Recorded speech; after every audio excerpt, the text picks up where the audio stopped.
Coming up now on Animal Outtakes, keeping history alive. We ride the trail that was pretty much the real trail that they drove the cows in the 1800s and 1900s. We're learning all about the Florida Cracker Trail, traveling with the dedicated group who crossed the state. See the passion behind the project. You're existing, you're living, you're not just staring at a screen, you're out here in the air, you're out here in the sun, you're out here with your animals, you're out here with your friends and family. There's such a community here, and it's such an amazing experience. From rookie riders to the more experienced, find out how this reenactment inspires all ages to preserve Florida's history, plus what goes into keeping the horses healthy along the journey. This and much more straight ahead on Animal Outtakes.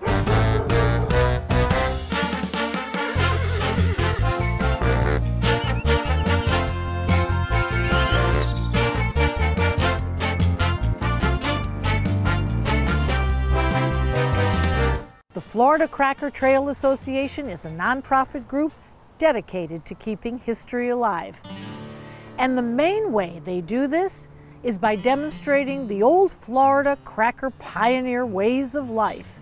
It began in 1987, and the annual cross-state ride highlights the importance of Florida's role in introducing cattle and horses into the New World. The group crosses the state of Florida in 7 days on horseback and some by wagon. We met up with the group at the very beginning of this year's journey at the Manatee Village Historical Park, a landmark of Florida pioneer life.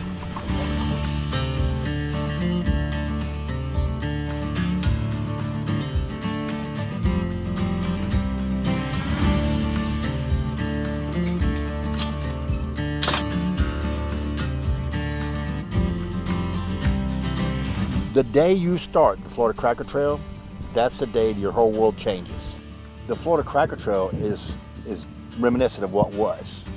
It's about 120 miles, and we start on Sunday and we go to the following Friday. I've been with the Cracker Trail now, this is my 19th year. So I've rode many, many, many miles. I've rode every single mile every time. We ride the trail that was pretty much the real trail that they drove the cows in the 1800s and 1900s. They did it every year. They drove cows across Florida for 200 years. People really didn't realize that. We average about 20 to 25 miles a day. We try to go 3.5 to 4 miles an hour. That way a horse doesn't walk himself dead or doesn't, fall behind. This is what made Florida Florida, is the cattle industry got people moving here. And it's remarkable that here we are, 100 years later, and the Seminole tribe has some of the largest cattle herds in the state. Belongs to Indians, which was a testament to their, to them, and their fortitude, resilient, because yes. They were getting hung in the early days for owning cattle, and now they have some of the largest, cattle herds around it. Our job is to keep that history alive. We don't drive any cows. Our reenactment, basically, if you would, is after the cows were sold, and you go back empty-handed. You go back with your Spanish gold or whatever you had sold your cows for. And when we talk about cracker, what are we really saying? Well, when the Spanish owned Florida, they had these caballos, horsemen, that would drive the cattle through. They brought Spanish whips with them. And the whips make a noise that breaks the sound barrier. That gives what we call the crack. And so that's where the term came from. Now, the Florida Cracker, you have to be cautious, because the Florida Cracker has been every color in existence. It's been black men, white men, Indian men. Anyone that worked cattle used a whip, and it became synonymous with the word Florida Cracker. It wasn't used as a weapon against the cows. It kept them motivated, because you had to move. They had to drive the cattle across the state, and you get in places where it's boggy, it's swampy, and you have to move them. We got muck soil, which grows great grass, but cows can bog down if they stay too long. So the whips were to keep them driving out of the swamps. Everyone knew when they heard the cracks of the whip that the cattle were coming. If you wanted to sell a cow, you got on the Cracker Trail and come across with everybody. It would take months. There'd be thousands. And they'd lose them The mosquitoes were so bad they'd get up in their nose and kill them and stuff like that. Very, very bad. We don't do that no more. We just ride comfortable, but they had a hard life. The cows and the humans. Right, both. They didn't want no roads, bridges. They crossed rivers. Anything they come to, they crossed and didn't slow down. Our association started in like '87, started getting, because the legislature had named the Florida Cracker Trail. They gave it its name. Before that, everyone knew what it was, but politically, they recognized the Florida Cracker Trail and gave it the name. The Florida Cracker Trail was used from Fort Pierce to Bradenton as long as Florida's been a state. And so it started off with the Spanish driving cattle from Fort Pierce to Bradenton to go on ships to go to Mexico. And so our association was more particular about the last 100 years of the Cracker Trail, where we had the last cattle drive on the Florida Cracker Trail in 1937. And so we wanted to keep the history alive from those men who were still, some of those men were still alive and still active in the cattle business. And so the corridor from Fort Pierce to Bradenton, we wanted to keep their memory alive, what was been going on for generations, but we wanted to preserve just the history of it. It's like a family reunion every year. When you've done it this many years in a row and you've watched other people's children grow up, and those children know you. So we help each other out. Whatever one needs, the other can provide. So you do that for miles and miles, you get really tight. You're either a horse person or you're not. And kids learn that early. And some kids, it's something that they want to do, and it's in their blood, and it's just in their heart. And some of them could care less. But the ones that do, they seek out a way to get to a horse. We have a lot of kids that ride the ride, and a lot of kids have grown up on this ride, and we have kids that have ridden it for all their life. I have been around horses since before I was born. My mother had horses when we were in her tummy and would go riding and just never could stop her. So I've been around them my entire life. I've been very blessed in that aspect, yeah. I was a tater tot when I first came on the Cracker Trail. The first year I couldn't even ride a horse, so I was actually up in the wagons. So that's how I learned how to drive a wagon. A nice old couple took me in and let me drive their mule for them a couple years. That was absolutely fantastic. Once I was old enough, I got to graduate to my own pony, train my own horse, and bring her on Cracker Trail. And I've just been coming ever since. Today, I rode my little baby. This is her first year on it. She's 4 years old. Her name is Lipster Itchy, or just Itchy for short. I've been point. That means I'm out in front, I'm leading the wagon, and I was so proud of her. She was super, super good. I was very impressed with how far she's come. It gets in you, or it gets on you. If it gets in you, you can't stop. If it gets on you, that's the last time. You get it, you're done. Your attitude, it makes the difference between an adventure or an ordeal. So either you're gonna hate it and have an awful time, or you're gonna love it and you just can't not keep coming back. These horses, people can't just take them out of their pasture and then do this ride. Everybody thinks this is a trail ride. It's not a trail ride. It's an endurance ride for people and for horse. And whenever you finish this ride at the end, it's a self-gratification that you did this and your horse did this, and and making history. You're doing it all together. You can't get any better. The equine world is a very tight-knit world. We have to keep it going, and a lot of people really have it deep in their heart to keep it going. It's a big thing for me because my family actually did that drive, did the Cracker Trail drive, the real drive. What we do is try and keep that history going. With all this development coming up and around, you don't see it or hear any of this anymore. Florida is actually one of the biggest cattle producers in the whole country, and no one knows that. They think Texas and out west, but here we are.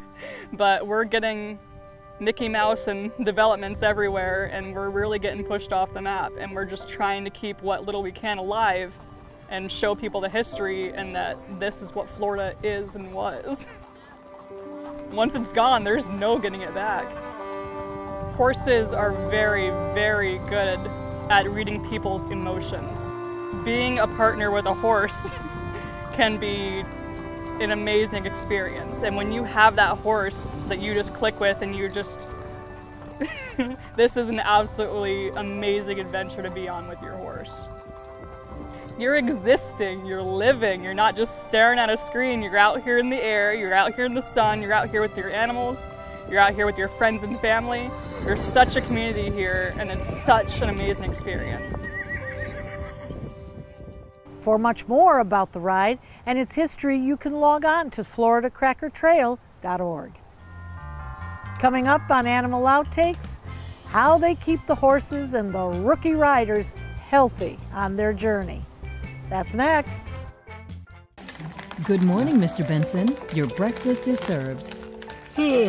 Time for another day in doggy paradise. I sure am one lucky pup. For much Mr. more Benson, about the ride would you like to go and its out for your history, morning you can stroll? log on to The weather is quite lovely today. floridacrackertrail.org. That sounds wonderful. They've also Don't got mind if I an do. active social media After all that presence. exercise, If you're I think interested I'd like in to learning lounge how by the you pool can become and maybe involved. dip my paws in. As you wish, sir. Right this way. Ah, what a perfect day. I couldn't imagine being anywhere else but Dante's Den while Mom and Dad are away. At Dante's Den, we pride ourselves in providing the best experience for your beloved pup. Whether it be a day, a month, or a year, Dante's Den should always be at the top of your list for boarding. With an expansive campus, your dog will enjoy daily walks, pool time, and an endless supply of love. Even better, it's all under 24/7 supervision from our wonderful staff. If you're anything like us, your dog's safety and happiness come first. To learn more about Dante's Den, visit dantesden.org. Every dolphin at Clearwater Marine Aquarium has an amazing tale. They're all rescues who have overcome challenges to survive and thrive. You'll be inspired by every animal story and unforgettable moments with them, including 2-year-old Apollo, our newest rescued dolphin. There's something inspirational for every kid, and kid at heart. Your visit directly supports the animal care and rescue efforts at Clearwater Marine Aquarium, celebrating 50 years of amazing tales.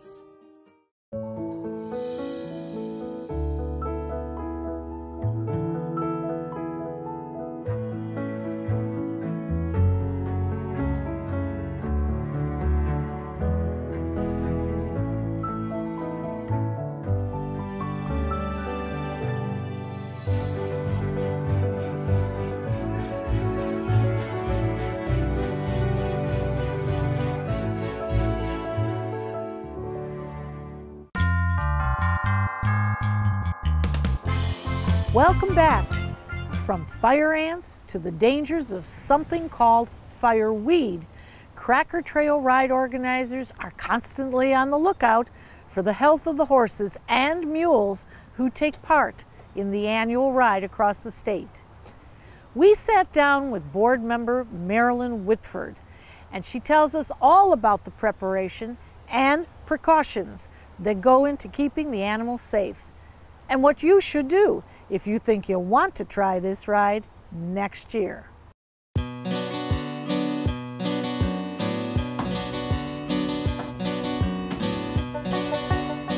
Marilyn, you serve such a wonderful purpose for this group. Tell us a little bit about the position that you hold. I'm a board member of Florida Cracker Trail Association, and living in Jacksonville, I come down to the meetings. We talk about the logistics of having the caterer there, having water for the horses. We talk about how are we going to get all of that and move it every day. And we have porta potties, thank goodness. We have those. And we have to make sure that all of our trailers have a vehicle to pull them. And so the board, there's about 20 of us on the board, and we each try to be involved in a particular part of the logistics to move across the state. This is a big deal. It's a big deal. It's huge. It is. And when you're talking about, you're not talking about 10 riders, you're talking about 120, 130 riders that you're responsible for their safety going across. And we emphasize a lot to them that, we want you to bring a good horse, not a green horse. We want something that has some endurance to them, that can keep up with about a 3.5, 3.7 mile per hour pace. If you're coming on a really slow horse, you're going to be trotting a lot, and we have to keep up because sometimes we have to pass through intersections, We have to cross over bridges. So that's one thing where I will tell newbies, and that's one of my jobs, is to talk to rookie riders and say, okay, make sure you bring something that can keep up. Otherwise, it's going to be challenging to stay with the herd. And so we do that. My job is also go around and look at the horses and say, okay, that one's looking a little tired.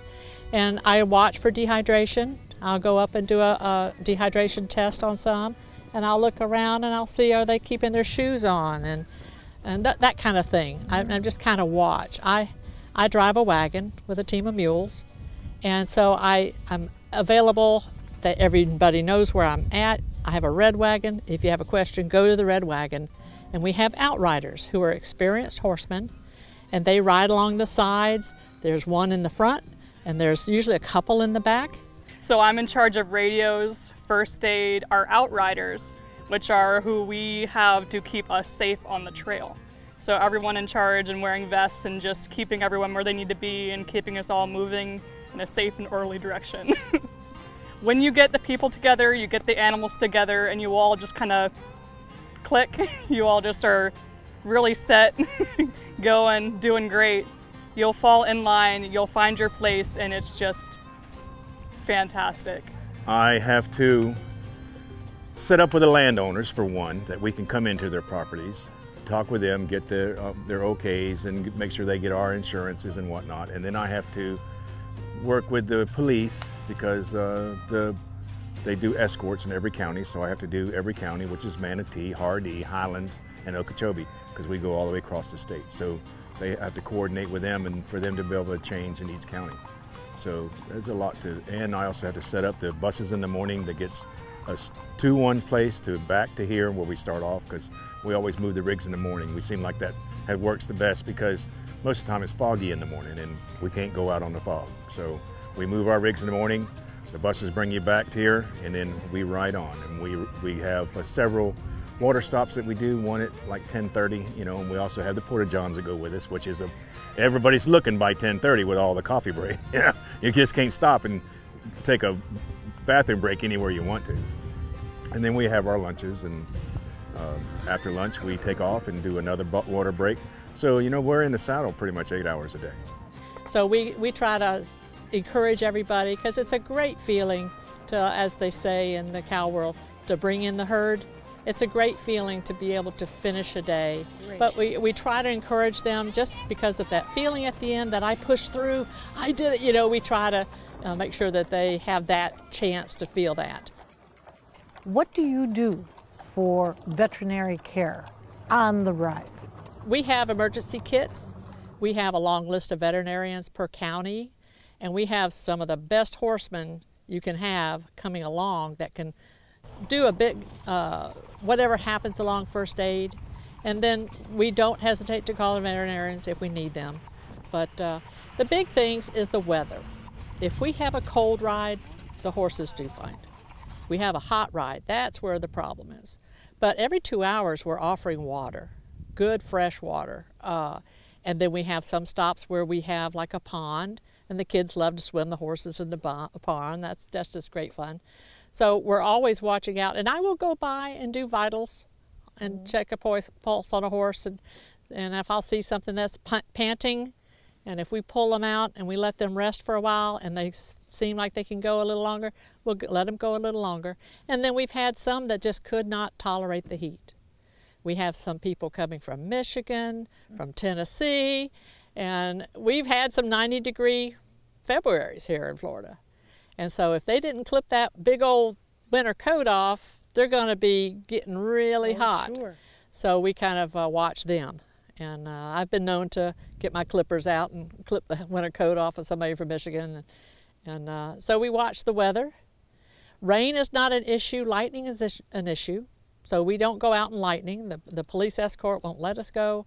So we have to kind of stay put until all of that is passed. And we watch for fog in the morning. We don't go out in the fog. We wait until that lifts, and then we go out. And as far as the people go, in my wagon, I keep a first aid kit, and we get blisters, and we get a real need for ibuprofen. after the second day, and they always come, and I'm dosing, you know, and and I carry jugs of water in my wagon just in case, you know, a horse that looks like he's getting a little hot in between our water breaks, and we'll douse him on the head with the water and see if we can get him to the next water break. But for the number of horses that we have very few issues with that because we're all watching. I have horseshoes that I have extra borum put on here and here and here, and it gives my mules extra traction on the hardtop road because they're on it most of the day. We go off, we go off for beautiful picturesque lunches, and we camp on beautiful ranches, but we do a goodly amount on the road. So I take care of my mules' feet with these, and so that they don't slide, and it gives them that pull that I want them to have. I don't ask my mules to do anything that I don't prepare them for. And we carry electrolytes. Like I say, we dose them with water. There is no lack of water. So we watching just constantly. What about food? Is there any food that is better for these animals for this trip? Or do you just feed them normal? You feed them normal because you don't want any big feed changes. Horses don't do well with changes in feed. So you want them to be bulked up enough that when they're going this many miles, they might lose a pound or two, but you know what? That might be good for them. So keep them on a good balanced diet and make sure they have enough weight on them. We don't want them, you know, seeing their ribs or anything like that. And just let them keep that water going, bring electrolytes. If they will, my mules are kind of funny. I stand there at the end of the day with a salt block and they lick right off the salt block. And we do it every day. That's just because they're mules, but you know. So, you know, and people, they prepare quite well knowing that the mission is a tough one. It is not a Sunday afternoon 2-hour ride. We usually start conditioning around the 1st of November for the middle of February. It takes months to condition, unless you're a long rider like I do this all the time. You know, you need to figure out, and you have to have a trailer and a truck if you're going to bring a horse. You have to figure that out well in advance because there's a lot to it to bring it all together, but you know what? It's worth it. Coming up next on Animal Outtakes, our latest installment of Breaking Barriers.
So this is Shelby. Shelby's an 11-month-old sable shepherd.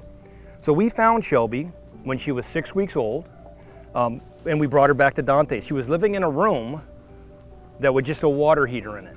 So We have raised her. I know. Hey, baby, how are you? Oh, she's such a good, happy girl.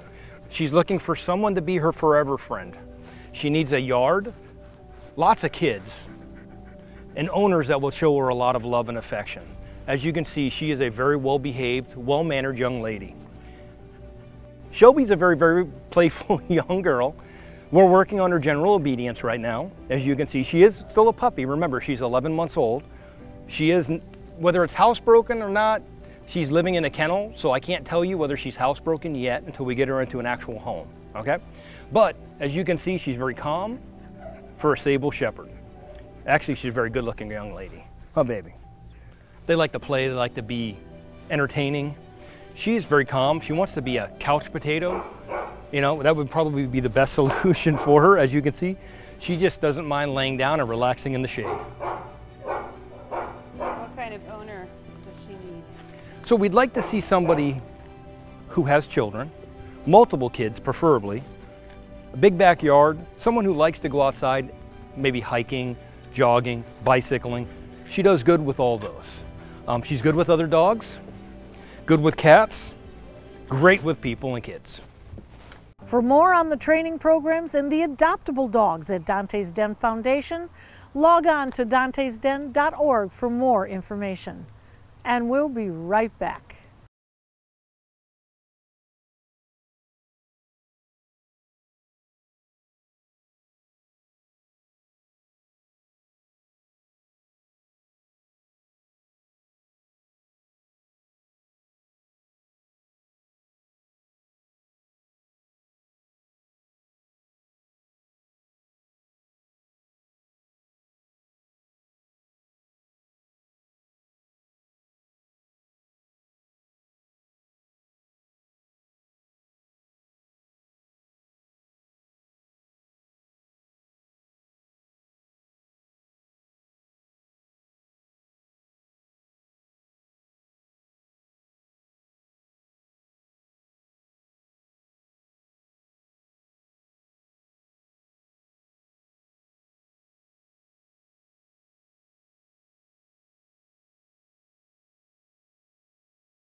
Animal Outtakes is produced by Dante's Den Foundation, a nonprofit group dedicated to creating the best life for dogs. If you would like to learn more about Dante's Den, donate, or volunteer, visit our website, dantesden.org. We hope you had fun and learned a thing or two along the way. We'll be back here again next week with even more animals and some wild adventures. Until then, thanks for watching.